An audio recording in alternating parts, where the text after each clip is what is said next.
Decomposition reaction. Reaction in which a compound is split in two or more simpler substances. ऐसा chemical reaction जिसमें एक compound split होकर दो या दो से ज़्यादा सिंपलर सब्सटेंसेस का फॉर्मेशन करे, ऐसे रिएक्शन को डिकम्पोजिशन रिएक्शन कहते हैं।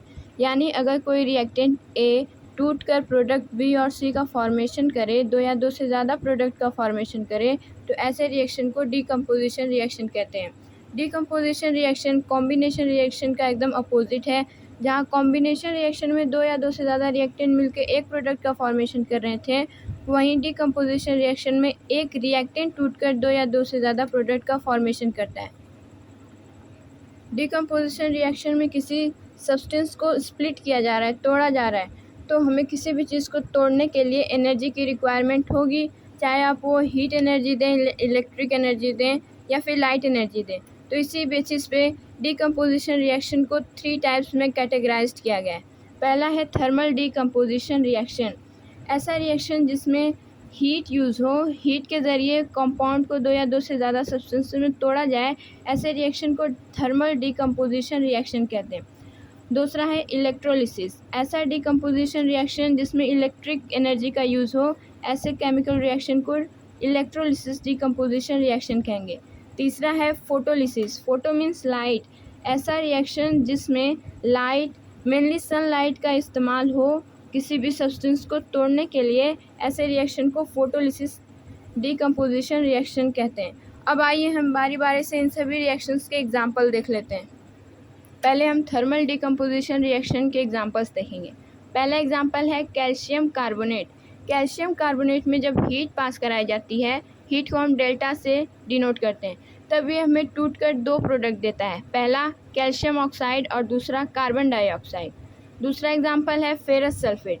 फेरस सल्फेट पे हीट पास कराने पर ये हमें 3 प्रोडक्ट देता है, फेरिक ऑक्साइड, सल्फर डाइऑक्साइड और सल्फर ट्राईऑक्साइड। तीसरा एग्जाम्पल है पोटेशियम क्लोरेट। पोटेशियम क्लोरेट में हीट पास कराने पर ये हमें 2 प्रोडक्ट देता है, पोटेशियम क्लोराइड और ऑक्सीजन। चौथा एग्जाम्पल है लीड नाइट्रेट। लीड नाइट्रेट पे जब हम हीट पास कराते हैं तो ये टूटकर 3 प्रोडक्ट का फॉर्मेशन करता है। पहला है लीड ऑक्साइड, दूसरा है नाइट्रोजन डाइऑक्साइड और तीसरा है ऑक्सीजन। अब आते हैं इलेक्ट्रोलिसिस डिकम्पोजिशन रिएक्शन के एग्जाम्पल पे। पहला एग्जाम्पल है सोडियम क्लोराइड। सोडियम क्लोराइड में जब इलेक्ट्रिसिटी पास कराई जाती है, हम पढ़ रहे हैं इलेक्ट्रोलिसिस डिकम्पोजिशन रिएक्शन, तो इसमें हमें इलेक्ट्रिसिटी का इस्तेमाल मिलेगा। तो जब हम सोडियम क्लोराइड में इलेक्ट्रिसिटी पास कराते हैं तो ये 2 प्रोडक्ट में टूट जाता है। पहला है सोडियम, दूसरा है क्लोरीन, और इस प्रोसेस को हम इलेक्ट्रोलिसिस ऑफ सोडियम क्लोराइड कहते हैं। दूसरा है वाटर। वाटर में जब हम इलेक्ट्रिसिटी पास कराते हैं तो ये हमें टूटकर 2 प्रोडक्ट देता है, हाइड्रोजन और ऑक्सीजन, दोनों गैस हैं, और इस प्रोसेस को हम बोलेंगे इलेक्ट्रोलिसिस ऑफ वाटर।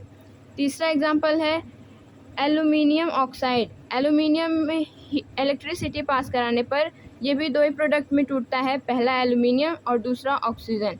एल्यूमिनियम को हम एल्यूमिना भी कहते हैं, और इस प्रोसेस को बोलेंगे electrolysis of aluminium oxide. Examples of photolytic decomposition reaction. पहला है सिल्वर क्लोराइड। सिल्वर क्लोराइड में जब हम लाइट एनर्जी देते हैं तब ये हमें 2 प्रोडक्ट देता है, पहला सिल्वर और दूसरा क्लोराइड।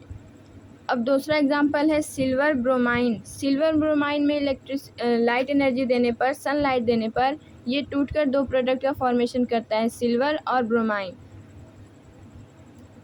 तो ये था हमारा डिकम्पोजिशन रिएक्शन। आई होप आपको ये सारी बातें समझ में आई होंगी। Thank you.